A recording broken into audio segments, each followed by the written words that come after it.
Hi, this is Marlene with Miami Ghost Chronicles, and I want to welcome you to another episode of Stories of the Supernatural. Wherever you find us, whether it's a video on YouTube or on your favorite podcast platform, please like and subscribe to us so that you can get notification of when a new show is released. You can also find us on major social media platforms where I give you a heads up about upcoming shows and which date and time they will be aired. If you go to MiamiGhostChronicles.com, you can find links to the shows, MP3 files which you can download, or links to your favorite platform like iTunes, Spreaker, SoundCloud, and all other major sources. You can find information for upcoming and past talk show appearances as well as new book projects at MarlenePardo.com. You can also purchase books and merchandise there. And you can visit my author page on Amazon at Marlene Pardo Pellicer. Due to popular demand, I'm narrating my True Believer stories that I've collected throughout the years in a new series called Supernatural Storytime. You can find links at supernaturalstorytime.com. If you are into classic horror, ghost, and adventure stories, I narrate some of those at Nightshade Diary, and you can find links at nightshadediary.com. If you would like to read noteworthy news about the paranormal world, true crime, conspiracy stories, and anything that is just plain weird, you can visit the Stranger Than Fiction Stories tab at MiamiGhostChronicles.com. I do want to thank you all for being part of my audience, and I think you are all wonderful. Hi everybody, this is Marlene with Miami Ghost Chronicles, Stories of the Supernatural. How's everybody doing today? Good, I hope. I've been super busy. As a matter of fact, I was just speaking with tonight's guest, which you are all going to be very excited to hear who that is in just a minute. That I just finished wrapping up a book which is due to be released on Amazon on October 17th. It's my first fiction book. It's going to be, as a matter of fact, it's going to be a chronicle. So it's book one, and I'm supposed to do like a spin-off of it by the end of November. It's like very busy. But anyway, guys, and I know you might not hear or see this for a little bit. I mean, here we're into October, my favorite month, because of course it's my birthday, but also because it's Halloween. It's that time of the year where it's legit to be weird, like I usually am all year long. You know, you don't get the weird looks. So, but anyway, let's get to the good part. Today's guest is Dave Spinks, and I've had him on here before, and I'm sure anybody out there involved in paranormal world in one way or other has heard about Dave. He's been in this field for so long. And like I said, the last time I spoke to him, what was about a year ago, so he's going to bring us up to speed on everything that's going on. And believe me, he's a busy guy. So how are you doing today, Dave? Hey, good. How are you? Thanks for having me on. No, on the contrary, it's my pleasure. And like I said, no bio needed for you because you are so well known in the paranormal field. And we were talking about that you're working on books and a whole bunch of stuff, and we spoke about a year ago. And if you want, like I said, I think when we last spoke, you didn't have the book you mentioned, the one about Virginia. If you want to talk about that, let's get started with that. And what is that? Is that firsthand experiences or investigations you've done, or are these just stories that you've heard of? Well, it's called The Real West Virginia Hauntings, and it's a series that I'm doing. Okay. I released volume 1 with Erie Lights Publishing back in May of this year. Okay. And basically what it is it's encompassing like all of my investigations over many years here in the Mountain State, my home state of West Virginia. Okay. And the first two volumes are in alphabetical order, all 55 counties of the state. I've done at least one investigation in all 55 counties. Wow. And the first two volumes will encompass many of those in alphabetical order, and then the third, fourth, and fifth volumes will just be a hodgepodge, all mixed up of all different investigations I've done. Because obviously, I've done some investigations way more than one in some counties. Sure. You know? Mm-hmm. That's just how it worked out. But it's 20 plus years of investigating in the Mountain State. So, in the book, it chronicles some of the count, and I go county by county in alphabetical order. So it chronicles some of the local folklore on some of the ghost tales, And then it also tells a little tiny bit of history about each county, and then it chronicles my investigation and my results and what I experienced during all those investigations.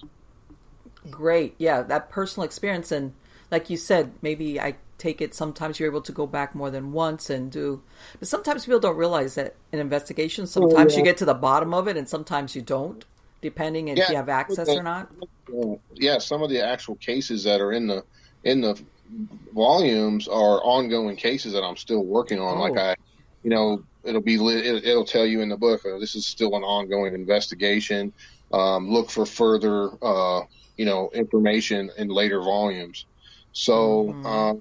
and of course, like I said, some counties I have multiple locations, in per county. So I've got so much, so many cases in here in my home state that I literally have enough to do 5, 6 volumes easy. So, Right. and Right. I'm very proud of this series because, it showcases me as being, probably the most prolific investigator in West Virginia, because I've done so many cases here over so many years. Yeah. And volume one, the cover has the Greenbrier ghost on it, which is Right. That is significant. such a good story. Yes. Yeah, and I'm the only person to ever be allowed in the house that she was murdered in to Mm-hmm. investigate. I didn't know So, that house was still standing. Wow. oh yeah, yeah, it's a private residence and it's owned. And I got the rare opportunity and the only opportunity, as being a professional investigator, to investigate that murder house. So that's kind of a real special honor for me, and that's why I put the Greenbrier Ghost on the front of the first cover. Yeah, people don't understand that when that occurred, which was based on a true documented murder, because that's how it started out. It's Yeah, not like an urban myth, it's an actual murder that took place, yeah, and that it's one of those, things that you see in the movie, but it actually happened where her ghost supposedly led to the identification of who killed her. yeah, yeah. It's the only time in recorded history that a man was convicted and sentenced to life in prison based pretty much basically off of a ghost testimony. So, because her ghost came to her mom in the dream 3 different times, telling her that her husband killed her. And the mom was so shaken and upset by it that she went to the local sheriff and got them to dig her body up. And sure enough, she Yes. had marks around her neck. Her larynx was smashed in, and her neck was actually broken as well. And during the funeral and all that, he wouldn't let anyone near her. He was acting very suspicious and put her in a very high neck dress. And in those days, like the women would be the one to clean the body and stuff, but he wouldn't Right. let anybody near. Yes. And he was throwing like really hellacious fits and everything about when anyone came near.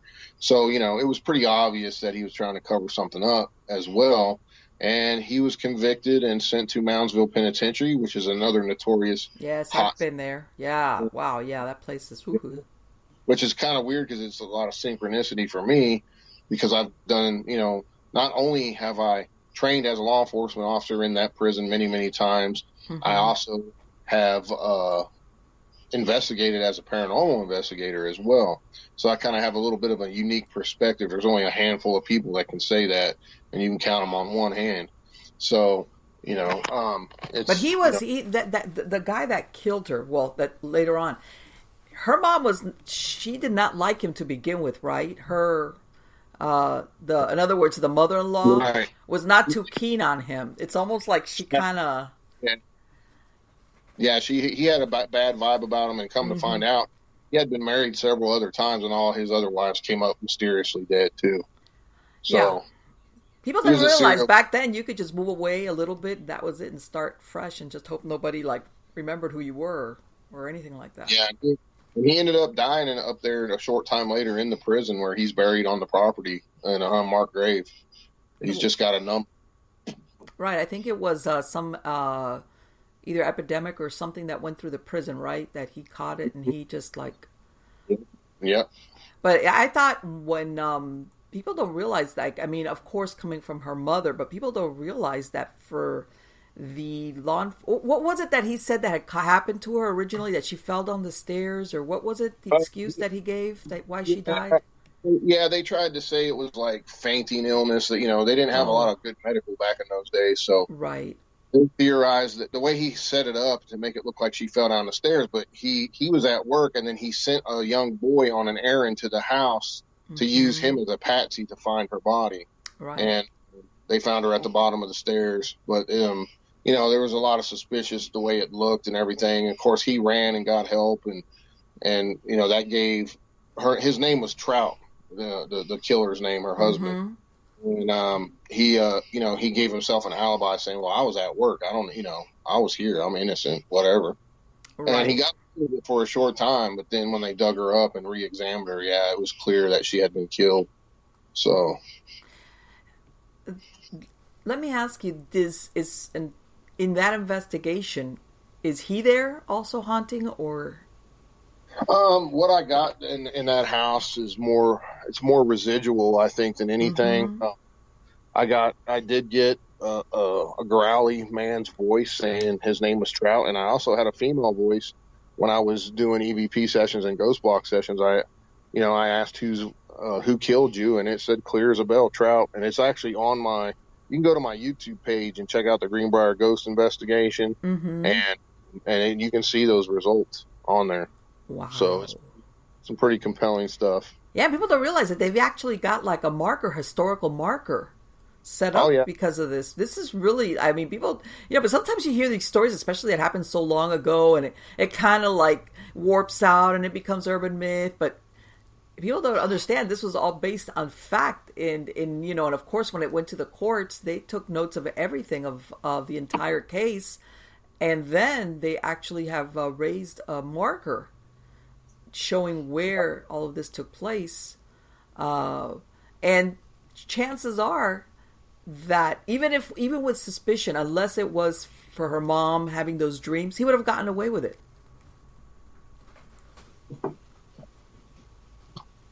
Hello? Yes. Cut out for a second. It's okay. It's all right.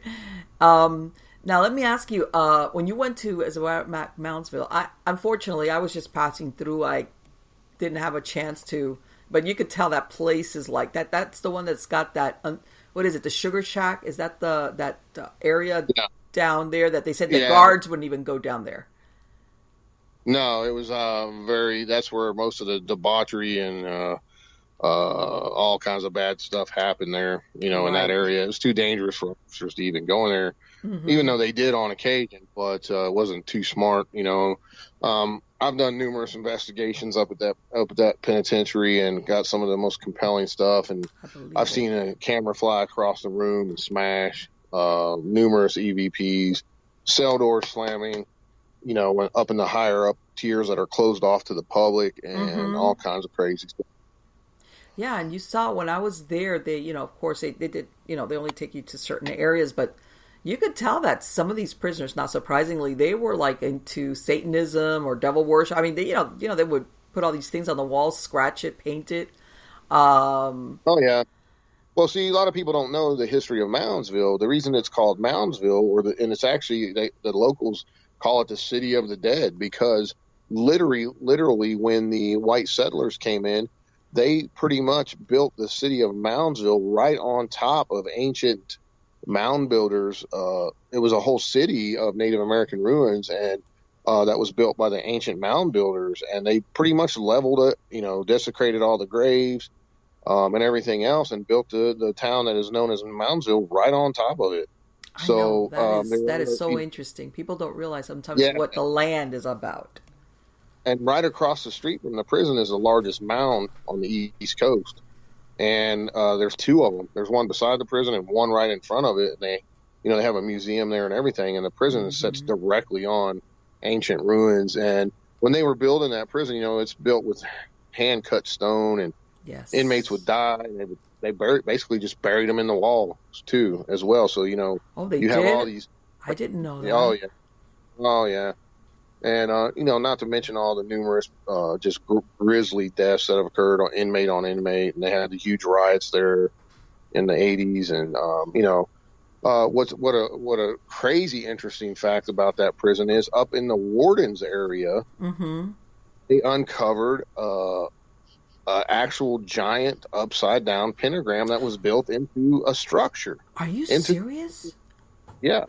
So whoever built that had some malintentions involved, because what other state building have you ever heard of that had an upside down pentagram in it? And it was hidden behind the wall many, many, many, many years. Let me ask you this. That dates back originally to like the Civil War, right? Or post-Civil War? Yeah, before, like they were building that right before the Civil War. So, it was all hand cut, all built by inmates, and somehow they built a upside down pentagram, and it's big, it's huge, and it's built into the structure itself. And you said it was behind a wall? What, in the warden's office? Up in the warden's area, where they live, because people don't realize back then the warden's family and everybody would live on the premises. Yep. So at some point during its construction, creepy. And it was uncovered during renovations, and that's very, very. I've never heard of anything like that in a state-owned building, built by the state and whatnot, and because you think who's going to be able to build something like this without an approval? In other words, from the powers that be. Exactly, and I've interviewed many officers, and an interesting fact about me is I actually worked in the DOC, and I supervised for 2 years before I was a federal officer. I supervised many of the inmates that were in the old Moundsville pen when they got moved to the new pen. And when, talking to them over the years, and some of them are out of prison now, I interviewed several inmates that spent a lot of time in the Moundsville pen, and they said, man, we would see, everybody would always talk about it because they would see ghosts, apparitions walking through the halls and on the tiers at night. People would get messed with at night by unseen things. You would hear Native American chanting, all kinds of just bizarre stuff. And there was, a lot of the inmates were into Satanism and devil worship that were in the pen. So, a lot of bad stuff happened there. A lot of blood, and that bad energy from killings and stuff is, forever entrapped in that facility and on the ground. So, but but that thing is like, one thing is for prisoners to do stuff on the walls of their cells, but another thing is to actually build something into the wall. Right. That's just totally bizarre, That is disturbing. I'll tell you that much right now. Yeah. Yeah, you can look it up, and see the pictures of it, but it was revealed for the first time, I think, during some renovations of that area, when the Paranormal State went there. And a good friend of mine, Steve Hummel, worked there for many years. He owns the Archive of the Afterlife Museum that's right down the street from there.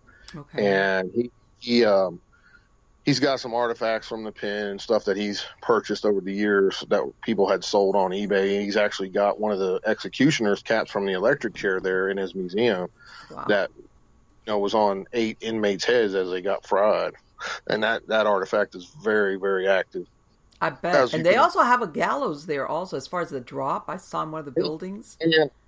They call it the Wagon Gate, and that was the original gate first built it, and that's where they used to hang people at. Yeah, I saw that, and I was like, man, this place, I mean, I couldn't stay there long, but it was like, this is going to be like, take your pick as far as active, intelligent hauntings, and probably malevolent ones, too. Yeah, that place you could tell. The next volume 2 of my book will be out sometime next year. I'm going to release one of those a year because I got so many other book projects that are coming out. But I left off in the ends, and so it'll be the volume 2 will carry on from there, and so on and so forth. But yeah, I'll be talking about a lot of the investigations I've done in Moundsville Penitentiary, and it's some of the most hair-raising and stuff I've ever experienced over my 30 years investigating. Yeah, but no, that place definitely has a history. Prisons and jails because they know I'm an ex-law enforcement and they hate me. So I bet you've got a big giant bullseye on you. Yeah. Absolutely. Yeah. Let me ask you, how about Willows Week? What's been happening with that? I know you have the book, right? A lot's been going on with Willows Weep. I don't know if you saw, but it was on the show Unexplained with William Shatner. Yes. On History Channel. I was on multiple episodes of that show, talking about various things. But, it was just on the very first episode called Evil Places. And, they covered multiple locations, but I had the largest segment on that show about Willows Weep, and it really blew up. And basically, Willows Weep I bought for the sole purpose of studying the paranormal, paranormal phenomena. I've never come across another house like it, and I've been in thousands of different structures over my time investigating. With all the deaths and nuances, I mean, it's way up there, probably, and more bizarre than even like Amityville and stuff. I mean, it's crazy, and it's got a crossroads right in front of it. It's got all this Native American ties, just numerous stuff, and there's a lot more to be uncovered. I think there's some type of either Native American burial ground under the house, or someone was murdered and their bodies under the house. I remember you mentioned that you said there's something that is actually underneath this place. Well, according to the prior owner, a child's arm bone was found under the house, and long story, but it's in the book. The book is now available on Amazon, just became available. I haven't released that information yet because I was doing pre-sales till tomorrow night at 12, but I'll go ahead and let it be known. Great. People can buy, if you want a signed copy from me, you just private message me. You can go to my website and say, I would like a copy of the Willows Weep book, and send me your address and PayPal me I'll tell you how to PayPal me the money. What is your website? I'll have a link, but for the podcast listeners, what's your website? It's www.davespinksparanormalinvestigator.com. Okay. And then right when the home page pops up, it'll say report a sighting. You can just email me right there. Okay. And, I'll get the email and I'll tell you where to send the money. And you basically just put your, return address so I can mail you a signed copy of the book. Perfect. Great.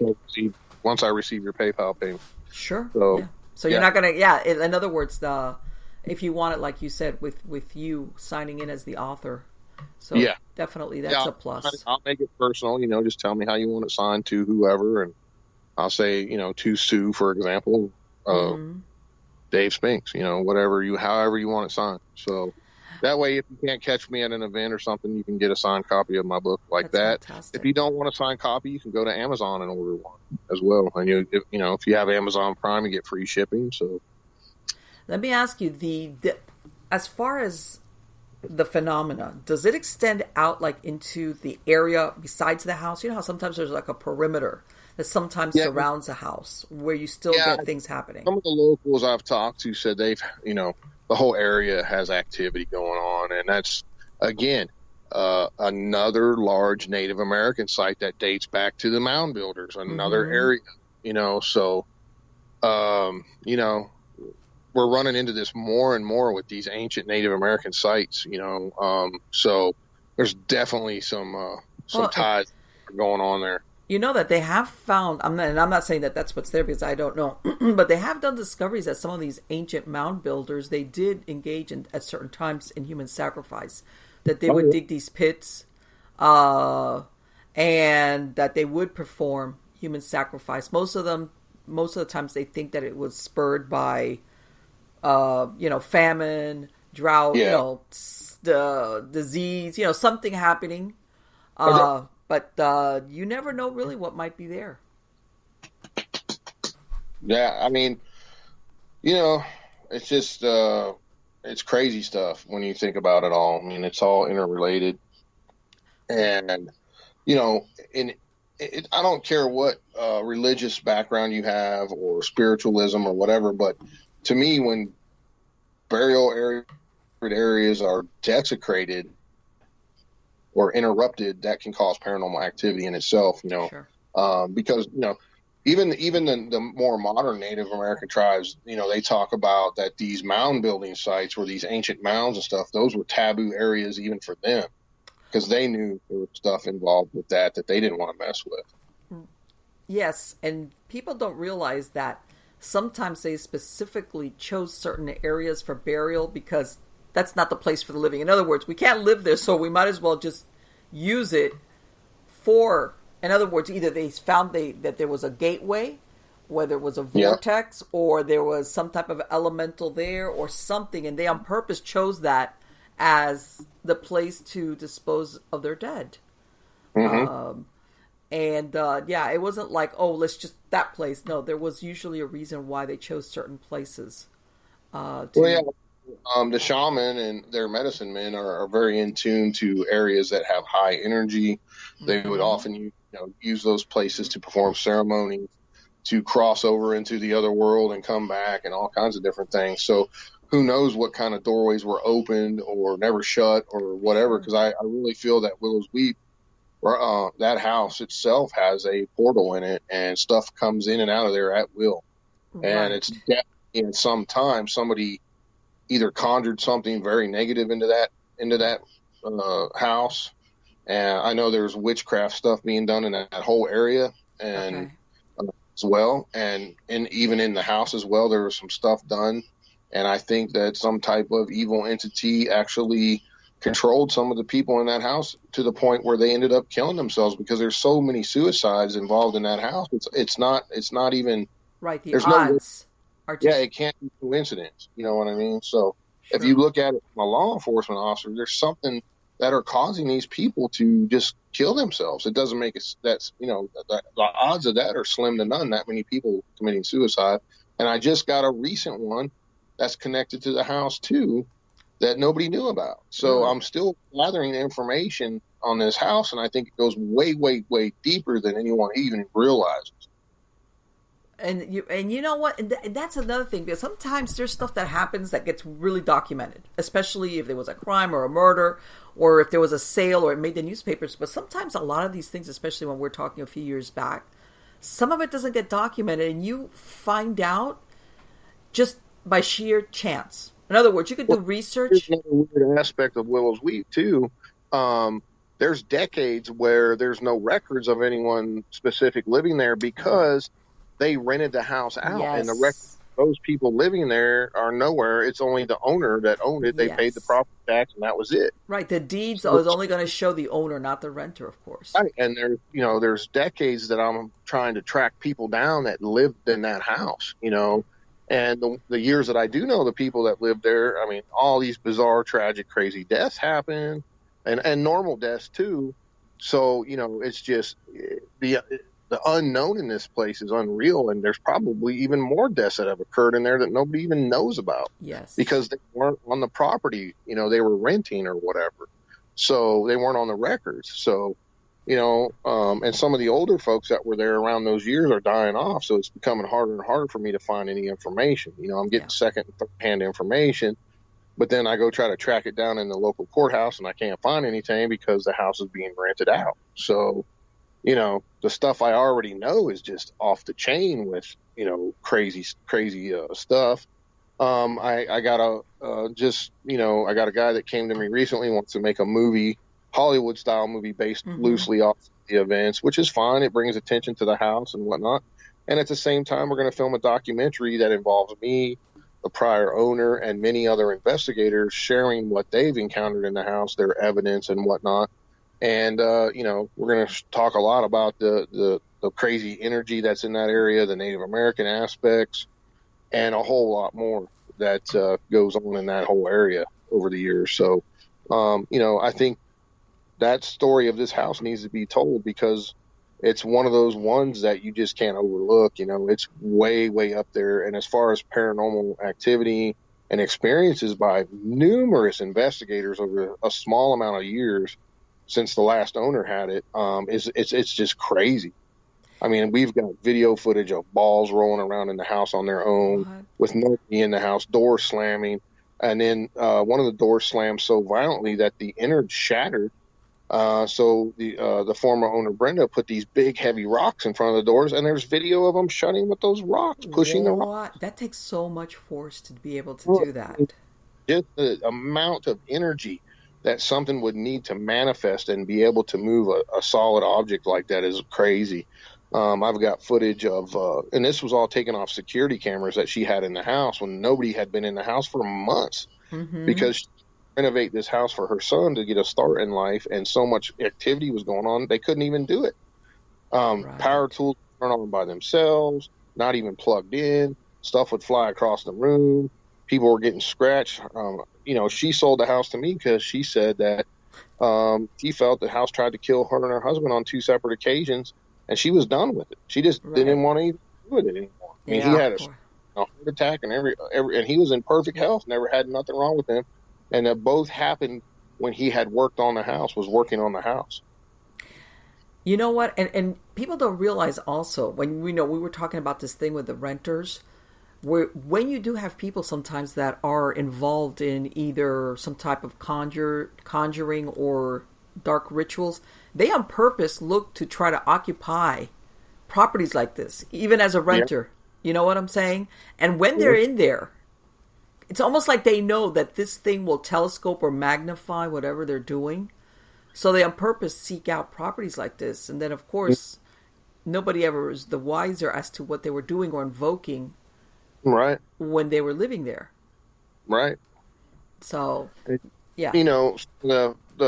Some of the relatives of the former owners are saying they never experienced nothing when they were there, but that doesn't mean anything because certain things activate that stuff, Yes. It could sit dormant for years, and then all of a sudden there's a massive spike in activity for whatever reason we don't know. But yes, like I said, it was an opportunity that presented itself, and I bought the place just to study the paranormal because what better of a place to do it with all the factual deaths and everything else, so that's what that's what I'm doing with it. At some point, I'm gonna attempt to cleanse the land and get rid of everything there, and hopefully it will change everything there, because I think it's important that we do those type of things. Sure. Now let me ask you, and this is the thing people don't realize, and because I've talked about it, that sometimes you get these really badly infested houses, and even people that they'll move into a new development and they're pulling their hair out trying to figure out what is going on, and it's really tied to the land. Yep. As a matter of fact, I want to say sometimes the severest hauntings are originally the land, as in whether there was an elemental, an inhuman, or like you said, that was used as a burial. I mean, let's face it, if this was a burial site, and even, I tell people, a lot of times, depending if it was a rural area, people will use a spot as a cemetery and it's never registered on the county records. In other words, this was the official cemetery. And people will use it for 20, 30 years, and then for some reason they stop using it. And, if the markers were usually made of wood, that's it. They fade, and nobody is none the wiser because anybody who was around there is either dead or moved away. And everybody forgets that, there used to be a cemetery out there for a few hundred people. Not a lot, but a little bit, out there for 30 or 40 years, and that's it. They stopped burying people because they marked them with rocks or something because they didn't have there was no way to carve. They didn't have somebody that could carve, and rock carve and all that stuff. So people don't realize that even in the older times, because everybody thinks of burials and funerals as being expensive today, but even back then, if you had a family or an individual that had limited amount of money, it would cost you for, just for the burial, forget about an engraved headstone, like the ones you see in the regular cemeteries. That costs money. Oh, a lot of money. Yep. So, that's what I'm saying. There's what I call a lot of unofficial cemeteries out there, or boneyards that, and every once in a while you'll hear a story in the newspaper how they're digging up a building or putting in a highway, and hey, surprise, we just found a bunch of bones, and then they realize, oh, this used to be a cemetery 50 years ago. Oops. Yeah. So, who knows what's and there. A lot of times they even knew they were cemeteries, and they would just move the headstones and build right on top of them. I tell people, a lot of these people that would do these people were businessmen. They were not sentimental. They were like, just move a few of them, and that's it. And say they did the bodies, and they never would because it was too expensive. Yeah. And they, and that movie Poltergeist was based off actual situations just like that. Yes. So. They there was one, and people always think sometimes it's the poor people. There was that one out in San Francisco that they, even now when people are doing some type of excavation or stuff on their houses, they've dug up really nice. In other words, it was upscale. It was a regular nice cemetery, And they're digging up Mm-hmm. these beautiful coffins of people still Yep. in them because they never bothered to move. Like you said, okay, yeah, move a few and forget it. It's going to be too expensive. Nobody will know Mm-hmm. because they're thinking by the time anybody figures out, we'll be long gone. So yeah, Yep. there's a lot of that's happened. So you said you're going to be doing is besides another volume of investigations there in Virginia. Uh, do you have any other books or that you're Oh yeah. working on? Well, like I said, the Willows Wheat book is out now. Just came out. Right. Okay. It's on available on Amazon or from me, and any could be today, could be tomorrow. My new book called Real West Virginia UFOs will be out. Yeah, Oh. well, and basically that's what I did with that was I showed the whole connection between modern ufology in West Virginia, the Mm-hmm. Flatwoods Monster, and just hundreds upon hundreds of accounts of people all across the state since the early, or actually since the late 1800s, of UFO sightings here in the state of West Virginia. And what I did was I chronicled them year by year, from the 1800s all the way up to 2019. I took some of the best reports that I could find and reports that have been given to me over the years and put them all into a book. And I Mm-hmm. talk about, Men in Black sightings, the whole Mothman wave of sightings, the Right. Flatwoods Monster sightings, and everything significant that has to do with the Mountain State when it comes to UFOs. A lot of people don't know that right after the Flatwoods Monster incident in 1952, just a few short years later, Carl Sagan and Frank Drake founded SETI right here in West Virginia at the Green Bank Observatory, which was a government-funded project. Right Oh, after the Flatwoods interesting. incident. So, yeah, it's a big deal. People don't really put those things together, but that's where SETI started, right here in West Virginia, in Green Bank, West Virginia, at the Isn't observatory. that interesting? Because people sometimes don't realize the tie-in. And I know that a lot of people have said, there's a correlation between UFO sightings and sightings of cryptids, of just Yep. paranormal phenomena, weird stuff. Like all of a sudden, when everybody looks back, they go, man, isn't that unusual? We got Yeah. reports of this and that at the same time.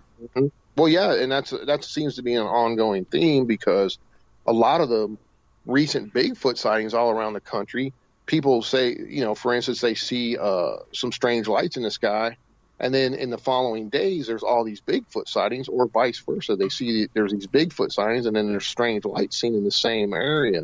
So there's some kind of connection going on there.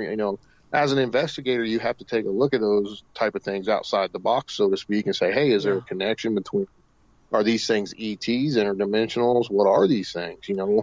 Um, and there's Yes. so many different takes on Bigfoot and other cryptids you don't know. But as far as West Virginia goes, during the whole Mothman wave, there was literally hundreds upon hundreds of strange lights seen all across the state, more specifically in the Gallipolis, Ohio area and Point Pleasant area. I mean, it Mm-hmm. was every night. It was so bad, in fact, that people would go out near the bunker area and there would be cars lined up and down the Wow. highway, and people would be watching these lights fly over going, what the heck is that?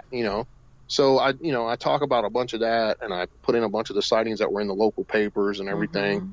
There was hundreds of them just in that short time frame, and seen by thousands of people. Oh, and some people seen them for multiple days in a row.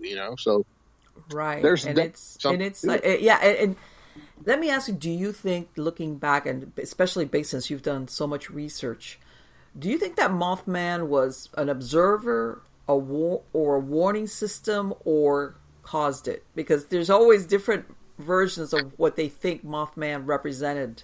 Right. Well, I can't say either way, but I know a lot of the theories on what Mothman may be. Some say it's an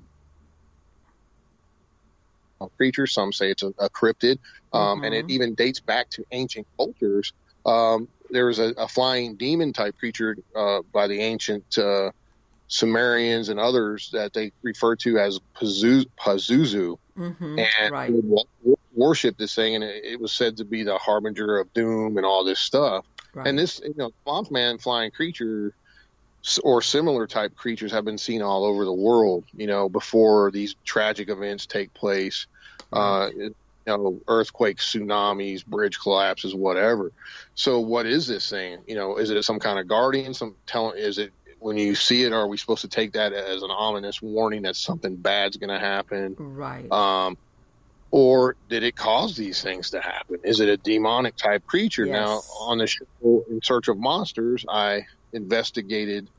They brought me in to investigate with this couple who was in the TNT bunkers like some 10, 11 years ago now. And they had this really just horrible experience where they captured this EVP, this growling voice and stuff. And ever since that time, something followed them home, and they've been having all this. Yes, I saw that. They were like talking about normal people, like really normal, like ordinary people, and their lives went downhill quick because of that encounter. So and they brought me in on the show to go back into the same bunker with them, and I brought some gear, and we set up a table and everything, and I was asking various questions, and when I asked one question, the woman got all crazy and started crying and they both looked at each other, and they reported that it was the same exact voice they had gotten 10 years earlier on a recorder that was, threatening them and everything. Wow. And she ran out of there, just in hysterics, crying and carrying on. And, we had numerous equipment going off during all of this. Some of the lights that we had set up in there had just turned off all by themselves. And there was huge EMF all around her. And she had nothing on that could cause EMF. So, it was pretty spectacular event. And unfortunately in TV, they cut out a lot of the good stuff too. Yeah. We got a lot more than that too, but, and they've had health problems ever since, both of them, financial problems, they've just, ever since that experience they had 10 years ago in that particular bunker, their lives have just been in shambles. Yeah, because they were like legend trippers originally. It doesn't sound like they were just doing it just to. Yeah, they wanted to go check it out, and didn't know anything about it. They wanted to try to capture some EVPs, and that's what they did. They went and bought a cheap recorder and didn't even know they captured an EVP until they got back to the hotel room, and that's when they got it. And it was, just.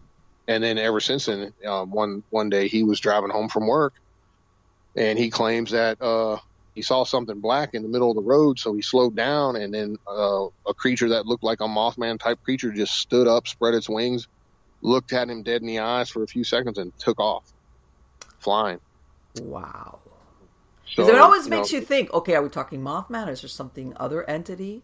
Whatever, right. Inhuman, human, whatever. That's just, in other words, like, yeah, Mothman's around, but in your case, this is what we're talking about. Yeah, and many people that have seen this thing, claim it to feel ominous and whatnot. And, so, what is it? I don't know. It's just part of what we do as investigators, trying to figure it out, Let me ask you, because I've heard that a lot of the people that actually observed the Mothman, that they had their encounters with Men in Black, that basically they were told, shut up. Yeah. Was there a point that it stopped, that they stopped having these encounters with these Men in Black, or has it been going on sporadically even after that time? Well, I haven't heard of any modern day sightings in Point Pleasant, so to speak, but if you talk to some of the locals that way back then that are still there, they had a sighting, and they reported it to the paper or whatever, and then next thing you know, they're getting a knock on the door from these strange Men in Black telling them not to be talking about that stuff and in a threatening manner, or something might happen to you, you never saw that, and you need to keep your mouth shut, or, they might not find you one day, stuff like that, so what is that? Is that some kind of rogue government agency warning people because there's stuff going on, or is... many think the Men in Black are more like ETs themselves coming to me. Right. Which side do those Men in Black fall on? Are they humans? Because they don't look human in many of the accounts. They have pasty skin, they don't act normal. They speak funny, they don't seem to know what, how to operate it, like a door, for example, or a cell phone, or many other things that anybody would know nowadays, So, just the weird behavior patterns they have don't match up with a normal human, Right, yeah, so, they're like a cutout. They're just like, okay, somebody's attempt to make them look human. And yeah, and I've always thought of that because I've been to Point Pleasant. I've been there, and it's a smaller community. And I'm thinking this is for these people that I imagine lived out there back in those years. This must have been like a what? This wasn't, because I tell everybody when this happened, this was pre-reality TV time. Way before, yeah. And people wouldn't just back in those days. People, you're talking in the middle of the Cold War. People were very patriotic. They wouldn't just come out and say, most people were very church going. Yes. They wouldn't even come out and say they saw something like this unless they did feel, in fact, see it, something that they couldn't explain. So.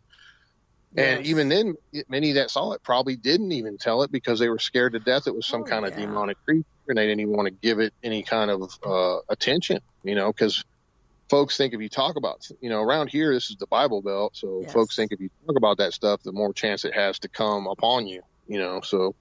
I always have this theory of all the people that talk, you better believe there's a lot more that never say a word about it.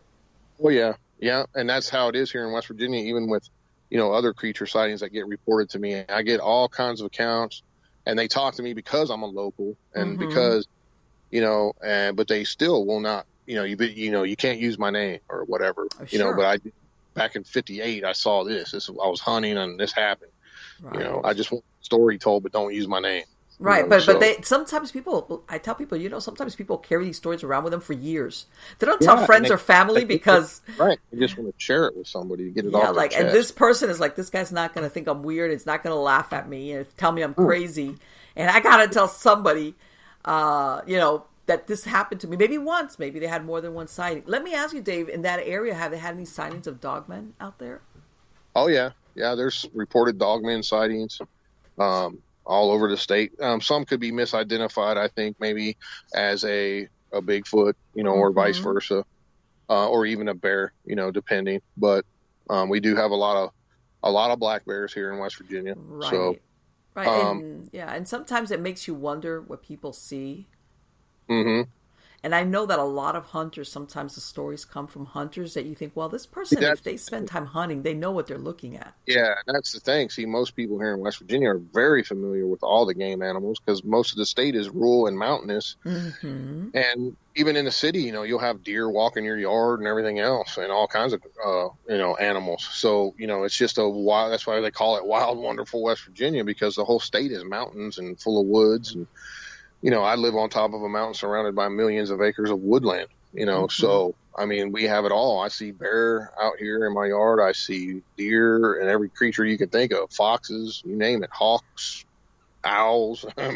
Right. Everything known is out here. So, yeah, that's my point. That a lot of people, the first thing they think of when they hear these sightings, especially, whether it's Bigfoot or Dogman, they're thinking, okay, this person is mistaking it for a bear.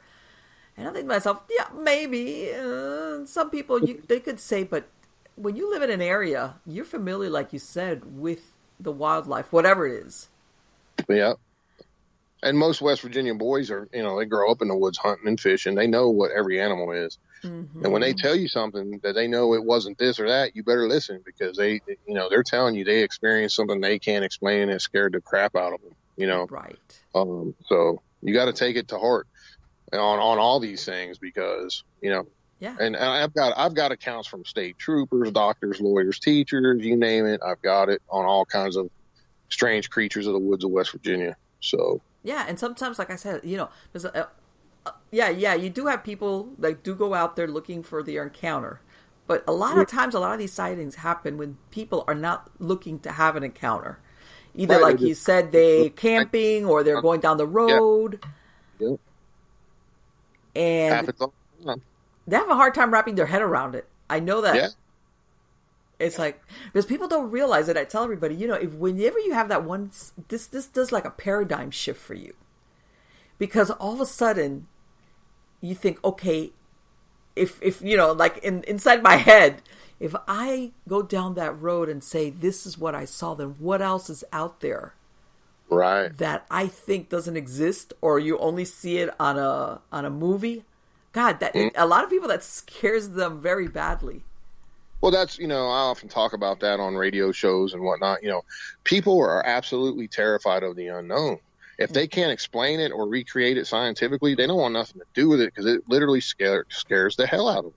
and that's understandable. Well, it opens the door for so many other things to come through. That's the thing. Because most people are set in their belief system. Yes. And if there's something that they can't explain that's out of their realm, it's terrifying. And that's totally understandable. I think that's why a lot of aspects go with the UFO thing, because people, if you're a Christian and you believe, in God and everything, that doesn't quite fit into, most people believe that, we're the only intelligent species in the universe, which I, as someone with common sense, you have to stand up and say, wait a minute, because NASA's finding new planets in the Goldilocks zone daily now.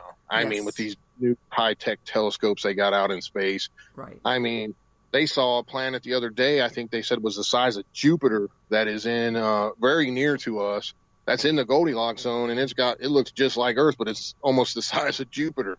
Right. So just imagine, and if these planets are billions of years older than ours, what's to say there's another intelligent species out there that may have the technology to travel planet to planet? We don't know. I mean, right. And when you think of all, when they look at these planets as being habitable, they're looking at it as inhabitable for carbon-based forms like us, life forms. Yep. But you could have something that is life, but developed there that's not carbon-based. And that doesn't mean just because, we can only go as far as what we know of, as far as our knowledge. And then, of course, if you're talking, they tell people, travel in light years, you would take so many years. But what if you're talking intradimensional travel? Or even time travel, Time travel, of course. And what's to say that these people were once like us, similarly in bodies that die, but they figured out the way to transfer consciousness into a robot of some sort, and they, have the capability of going in some kind of ship that can travel for, these life forms are with consciousness that can travel for millions of years. Who knows? Right. It's not a question of, okay, the body's going to die. And I mean, I've heard the theory also, so I've heard of people that think that some of the grays, that they're biomechanical, that they're really robotic. I heard of that theory, which goes hand in hand with what you're talking about. Maybe they have developed some type of very, very advanced robotics, as in your awareness, your self-awareness, your intelligence, your memories. It doesn't matter what happens to the, I guess, if you want to call it the material it has in the flesh, if you want to call it that. Because again, we're going out into flesh as we understand it to be. That's a whole different. Yeah, if you're just closed-minded, I mean, there's got to be, there's a legitimately there. The numbers are even greater than the Frank Drake equation now as far as habitable planets. They said. Yes.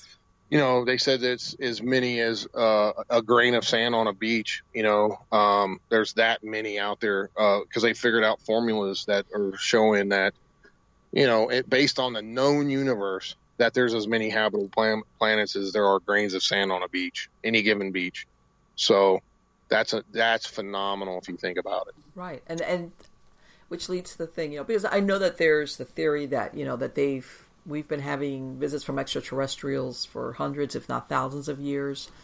Some people will go from either tweaking our genetics to actual visitation. Others just see them as observers.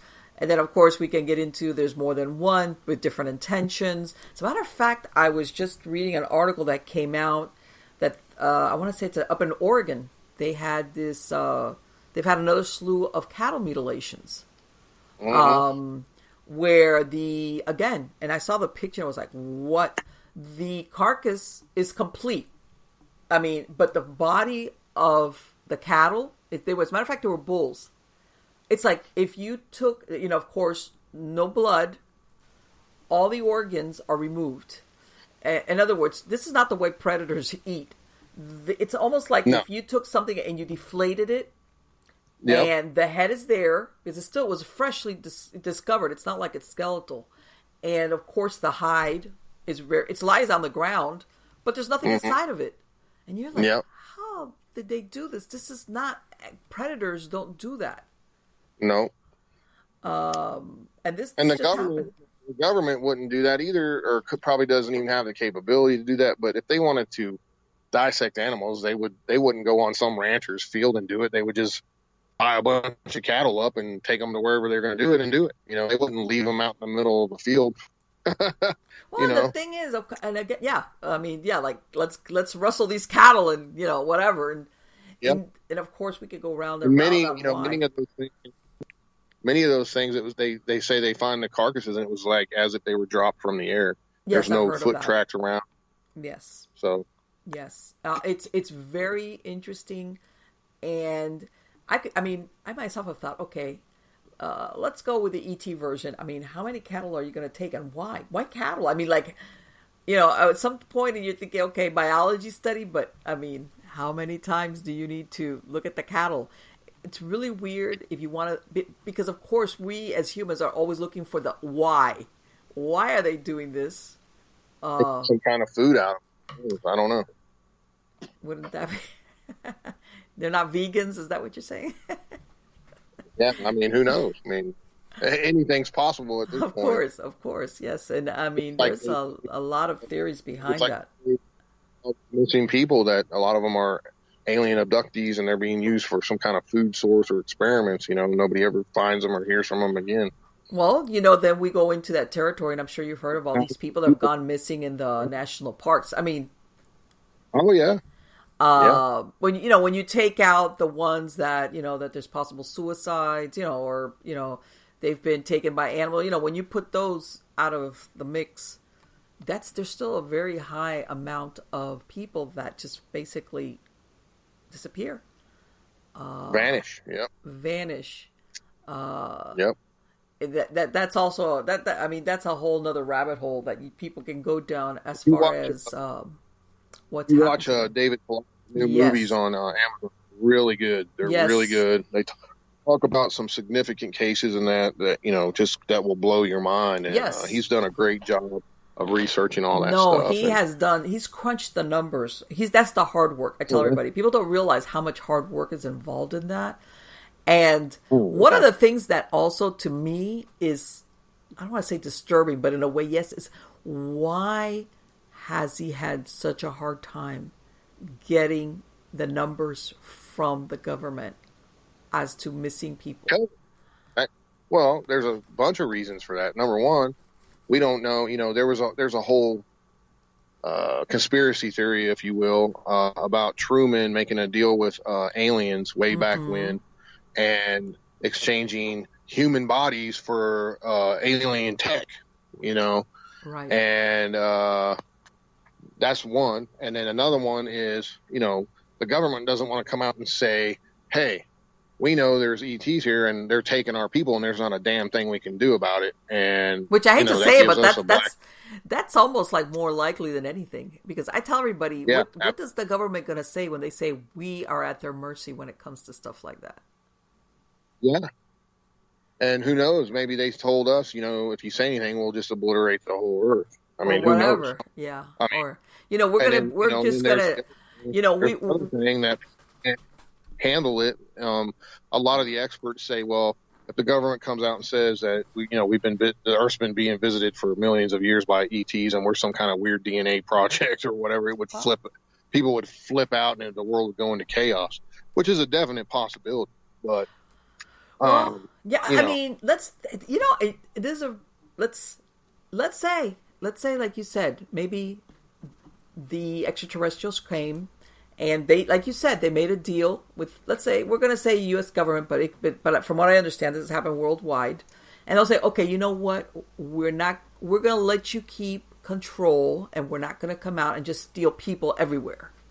We'll do it in such a way that it'll be kind of a mystery, so that you can pretend that, in other words, keep you control, because so that you won't have anarchy, people running around going, So it's almost like a deal. It's a means of control. Well, and it's a means of controlling the masses too. Yes, of course.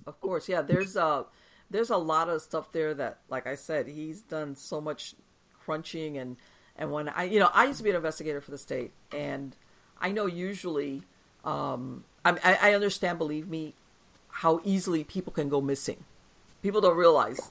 Too many CSI programs, people think that it's so many murders or disappearances are easily solvable, and they'd be surprised how many people go missing, and Oh yeah, they never find them. they find people that went off the roadway and they've been in a lake for 25 years, and they Oh finally find them yes, on accident. yes, You know, yes, yes. I the used to whole work with a girl like that there was happened to her. Her brother, yeah. she had a young brother that disappeared one day, like 20 years before. And they were Mm-hmm. dragging a canal out here because, down in South Florida, we have a lot of those canals that they use for drainage because we're right on top of the Everglades.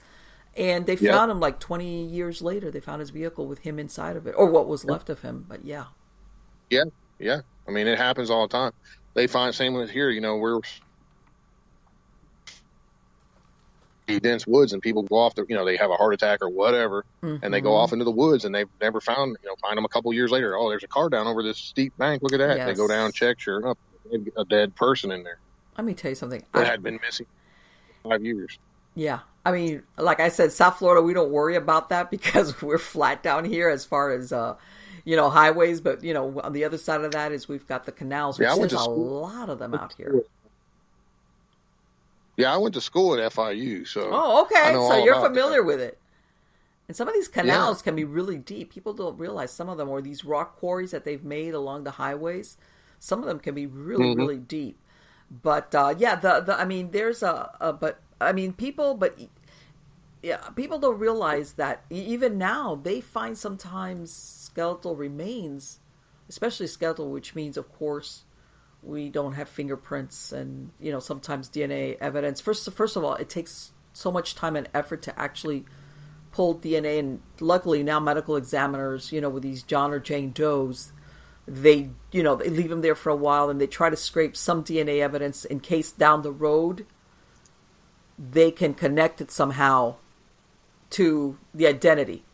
But they find a lot of people remains that they have no idea who this person is. None.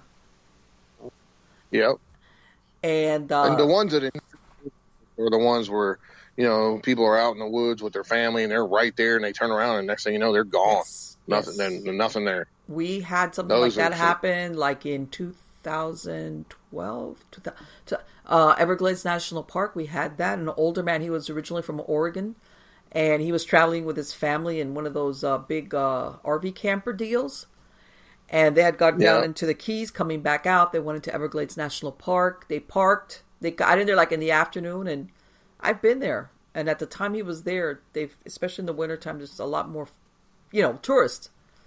And, everybody went to do something real quick, and all of a sudden, he's gone. They couldn't find him. Yeah. And by the way, he wasn't, no problems with as far as dementia or Alzheimer's or bad health, nothing. And this man disappeared. They've never found him again. He didn't have any problems. Up in where he lived originally, he was an outdoorsman. It was the weirdest thing. And again, so I mean, my view is one of three things. Either a big ass gator got him, one of those giant snakes got him, or he was beam me up Scotty. Well, let me tell you something. I've been out there. I've been out there several times, especially where they have the parts where people. He was kidnapped. Throw that in too. And even if the water, because out there, even if you found the water like right off right there, first of all, there was a lot of people running around. Somebody's going to hear something. The water is not really that deep because, as a matter of fact, out there's an area called 10,000 Islands, which is the area, the water is really shallow before you really get into deep water. And, I mean, you look at the circumstances, and it's just so weird, but it's just exactly like what they talk about these people. Like you said, everybody looks away for a second or does something, comes back, and we're so-and-so. And that's the last that they know about this person. So It's crazy, yeah. But anyway, Dave, I want to thank you so much for spending this time today. It's been fantastic, and I know you're a busy guy, and you've got so many things coming up. By the way, are you doing anything for Halloween? Are you attending any event or anything like that? Well, I was going to have an event at the Willows Weep House, but I think some circumstances may have changed. Something dropped into my lap, and I may be doing a very, very old and well-known plantation in South Carolina.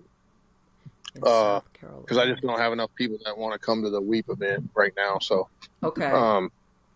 And this is one of these type of situations that came up that, hey, you got to take advantage of it when it comes to you Absolutely. like that. Yes. You know, I'll probably be doing some live stuff on Halloween. Just don't know where exactly yet. So, Okay. Do some live stuff on my YouTube channel and whatnot. Okay. If And, anything, I got several events coming up. I'm also teaching, paranormal, basic paranormal classes for folks up at I'll start doing that this coming weekend up at, a place in Pennsylvania called really. the Synergy Soul Center. It's Okay. going to be a lot of, it's basically for people who don't know don't know what any of the equipment's for, how it's used, stuff like that, Okay. just basic stuff. To give people that want to be educated a little bit and give them some techniques and some investigating and stuff like that. So, you can find all that information on my website, and upcoming events I'll be appearing at and speaking at. Um, Okay. I got several more this month and a few next month and even a few in December. So, Okay. So the uh, best bet is just to check out your website to, yeah, yep. you'll Just post that check my information website. on there. Yep. Yep. A Wow. lot of cool stuff coming. Like I said, 2 books coming out. Hey. Actually, 3. Oh, I forgot to mention I got a 3rd book coming out any day now too. That it's a collaboration with my good friends David Weatherly and Ross Mm-hmm. Allison on all about cases we've worked on separately Oh, here in West wow. Virginia too. It's called Haunted West Virginia Files. So it's going to be a great book, and that's coming out any day now too. So Oh, we'll be able to get congratulations. that. Yeah, you're definitely a busy guy. I'm telling you. Writing is hard work. Believe me, I know. Well, Okay. it's just basically all this stuff built up for 30 years. So I Yeah. just pull it out of my case files and slap it in a book. Yeah, but still, So, it takes up your time. And I know what you mean. That all of a sudden, especially if sometimes you have a deadline or you're trying to get something done, it's like, okay, I can only spread myself so thin. So what's my priority here? And it's like everything is a priority. That kind of deal. yeah, it's crazy this year with all. I mean, I did 7 different TV shows this year. And I've already filmed stuff for 2020, Yeah. on other shows. So, it's just been a wide open, busy year. And I hadn't had, this is the first time in a long time I haven't met done even close to my normal amount of investigations that I do every year because of Yes. all this other stuff I wanted to get out there with the books and everything. And then the Yeah. TV stuff just came out of nowhere. So, Yes. I totally understand. Again, I want to wish you the best of luck. 2019 and 2020. Absolutely. appreciate it. Take care. All right. You too. Have a good one. You too. Bye bye. Bye bye. Wow. I'm telling you. We talked briefly before we started to roll. And he's a super busy guy. I mean, for real busy. Because sometimes you talk to people so busy and it's like not really.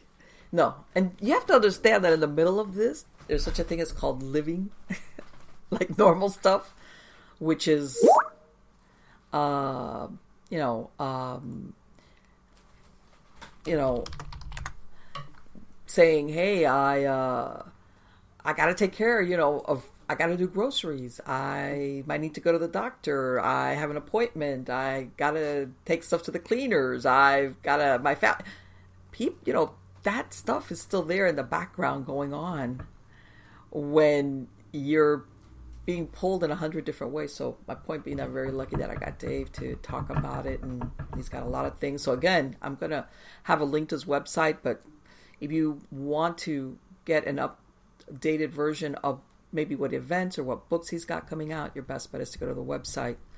And because it sounds like he's got a lot of things. I didn't know he was doing the classes. And again, this comes back to, when somebody's been investigating for so long, okay, you develop this backlog of cases. Okay, because like he said, I've been doing it since the 1990s. He's been doing it for 20 years. This is, when you either collect or participate in investigations pre-reality TV time, in other words, this was, you had cases that you never thought really, well, even making a book, you just keep the information because sometimes you use it as reference. Sometimes you even have tie-ins. Sometimes you even have follow-up. Sometimes years later, you'd be surprised. Or things, cases that either are very similar or really close by. So that's when you go back into your whatever information you kept. And I'm telling you, no matter how good you think your memory is, nothing is quite the same as when you document what you've come across. Whether pictures, I even have just the negatives. Remember, this was pre-digital, digital photography. A lot of stuff that, and my experience has been sometimes things that you think will, you'll never come back upon, that they don't matter. You just have it there because you've kept records. Something pops up and you'll think, wait a minute, I had a case just like that. Or, hey, that's right down the block. Yep. Wait a minute, is that right down the block? Let me check that out. Or something very similar. Even names. Sometimes you will have names that come back up. I have had cases of people recontacting me 10 years later. And usually it happens because they're now in a new place and something's happening and they reach out because, and surprised, believe it or not, to find that I'm still involved in the paranormal. And they'll start off, do you remember me? And 9 times out of 10, I do remember who they are, or I'll say, okay, where was it? And then they're surprised when I say, oh yeah. And they're having something happen. And sometimes, I hate to say, these are the cases that fall into, it's not the place, it's you or the family or a combination. Sometimes, yeah, you did have something there that you had spiritual turbulence surrounding you or your family unit. And then when you go into a place or you moved into a place that either had something already active or even dormant, which is what he was talking about, how you'll talk to prior renters or people that live there and they'll say, nothing ever happened with us, or what? And it's because it's dormant. Doesn't mean it's there. It's really weird. Or some people are just smart enough that if they experience minor stuff, instead of feeding it, they ignore it. And it kind of like dies down. Especially if it's something residual or if it's not really malevolent. Let's say it's that typical, I built this house or I lived this house for 40 years and it's my house. And you can't leave them alone. And then they go off to the attic or to the basement. They just hang out there and you leave them alone and they leave you alone and they kind of like go to sleep because, well, you haven't tried to get rid of me. Okay, that's it. And that's why you'll have people staying at certain places and they'll say, nothing happened with me. I don't know what you're talking about. And it's been there all along. So that's the time when keeping all these records is so important. Even sometimes on cases that you go to that you're kind of undecided. Is there something here? Isn't there something here? You've got people that they're credible. In other words, they're credible what they're telling you.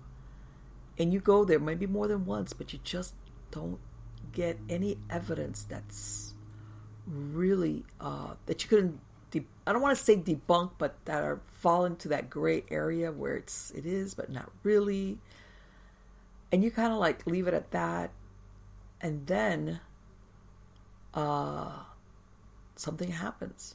Months, years later, sometimes people will recontact you. Or I have had also cases where people have moved into the same house and somehow or other somebody told them, hey, that there was a group out here that a few years back were investigating because now they're experiencing things. And contrary to what people think, sometimes when people move into a house, everything is really quiet. I've had people move in and it's months or sometimes even a couple of years.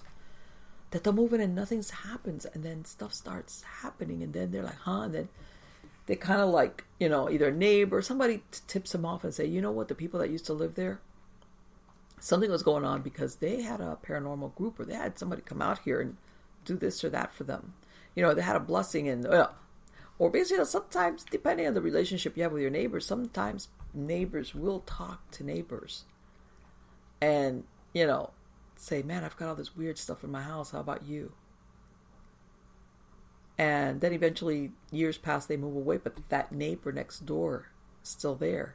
So they're like the repository of the information, which is what me and Dave were talking about. Sometimes a lot of things happen in a house that you're not going to find in county records. You're not going to find it in the newspapers, which, by the way, is sometimes even, historians, that's what they go through. It's just basically word of mouth, speaking to the right person that'll tell you a story. And they'll say, well, yeah, oh, and by the way, and that this happened and that happened. What? Oh, yeah. And,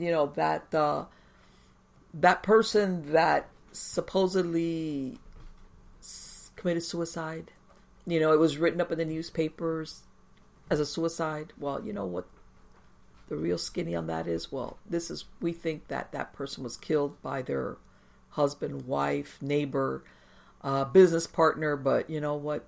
They just powers that. And you would think, well, why doesn't anybody speak up? Let's face it. If you live, especially if the community you live in, whether it's a bigger city or a community or a smaller town, and you know or suspect, one of the two, you don't want to get involved in this as much as people, for a variety of reasons. Number one, you might think, you know what, I'm going to complicate my life, put my life in jeopardy, or God knows my family. For what? This is done deal. Especially if the person that they think did it has got some power, or that they just don't want to open that. In other words, that person's dead, and I'm not about to be the one to blow the whistle. Especially if it was investigated by the police and it was determined to be a suicide, for example. Or they only have suspicions or gossip, hearsay. So, again, a lot of times things will take place where the documentation doesn't really reflect accurately what took place, which sometimes leads right back to this is the point of origin for a haunting. Or somebody that died under, let's say, from an illness, and I'm sure all of you have heard of these people that they were being poisoned by a parent, a child, a spouse, very slowly, and they die apparently from some type of lingering disease or illness, and then it turns out, if ever, they were being poisoned. Do you think that there was a lot of people that died that nobody ever did an autopsy? Sure. That happened. No, this person was being methodically done away with. And again, because we go into this, what do you call it? This CSI effect kind of deal, that we kind of think that all the clues are going to be there and all the scientific and all of this. And I wasn't kidding. DNA, extracting DNA, testing DNA, all of that is very time consuming and expensive, by the way. That's why sometimes these databases that they'll have of what let's say they'll have a crime scene from the 1980s. And now 25, 30 years later, if they did collect any type of DNA evidence, either not only of the victim, but if whoever committed the crime left any type of DNA evidence, that now they're linking that crime sometimes either with a person that's already in jail, or sometimes has even died, like in jail, like they were jailed maybe for some other crime, but they're able to link that killer, whatever you want to call that, with that crime. And what's really weird is that, because, of course, you always think of, when the crime is committed by somebody that, knows each other. But you'll have sometimes serial killers or what they call spree killers or people that they kill people that they don't even know their names. Where if at any point they're ever caught, and they either because they decide to, or they can't get any worse because maybe they've been sentenced, or they make a deal, life imprisonment versus death penalty, depending on what jurisdiction they're out of. And a lot of times they can only tell law enforcement, well, you know what, I killed this person out in this area 20 years ago. Do you have a name? Nah, I picked her up on the side of the road. Or I picked her up at a bar. I think it was Mary. They themselves don't know the name or anything about this victim.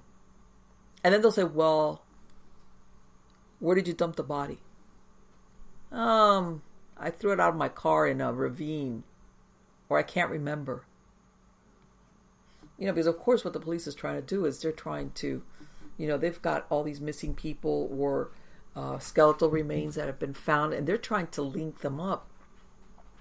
But sometimes they can't make the connection because even the killer themselves really don't know who that person was. It was like a stranger on stranger, which of course are the most difficult cases to solve.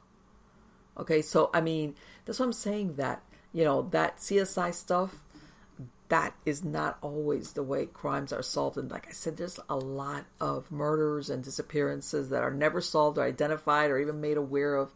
And then we just come right back to, this is the genesis of a lot of hauntings.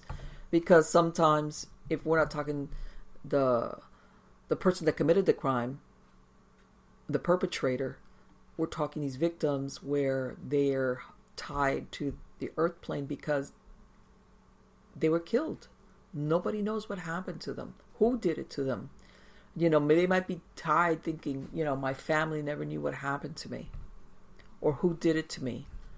There's a variety of reasons, but it's a very interesting theory as far as crime and the psychopathology of... Because believe me, we also see all these serial killers. We'll go with the serial killer thing because that's what attracts so much attention. And they've done all these profiles of why they do it and how they do it and why they get caught and blah, blah, blah, blah. And, you hear about these killers or serial killers that they send notes to the police or to newspapers, and, everybody says, oh, they want to get caught. For every one of those, I'm telling you, there's a lot more out there that shut up. They have no desire to get caught. Like, that thing about how they want to get caught.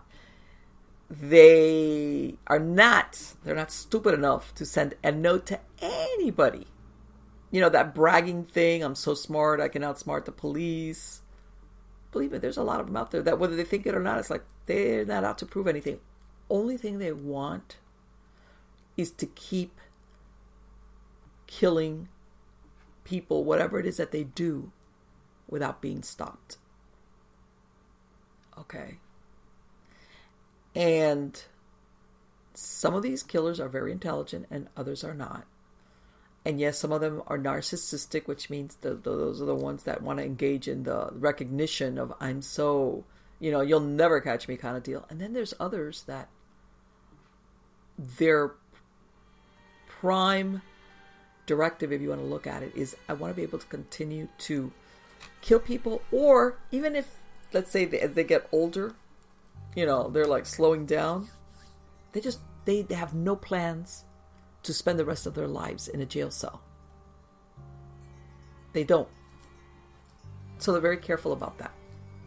And they take these things to the grave, and if they have families, either the family doesn't know about it, like you've seen some of these killers that have double lives, and they don't say anything.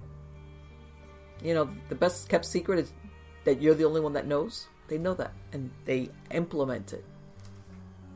And like I said, there's a gazillion undiscovered remains or remains that have yet to be identified that are the products of, which by the way are the scariest killers, by the way, out there. Those ones that they have no need for recognition, no desire, and are very careful, especially every time they commit a crime. And if you think that that they don't watch all this information about the specifics of how they can recover evidence from crimes, yeah, they look at that too. But anyway, guys, thank you again for being part of my audience. It's wonderful that you guys come back every week and spend this time with me. I've got a lot of fantastic guests coming on. So please make sure that you subscribe. Your notification bell is on, whether it's on YouTube or any of the other podcast platforms that I release the show on, so that way you can make sure that you get notified of when there's a new show coming on.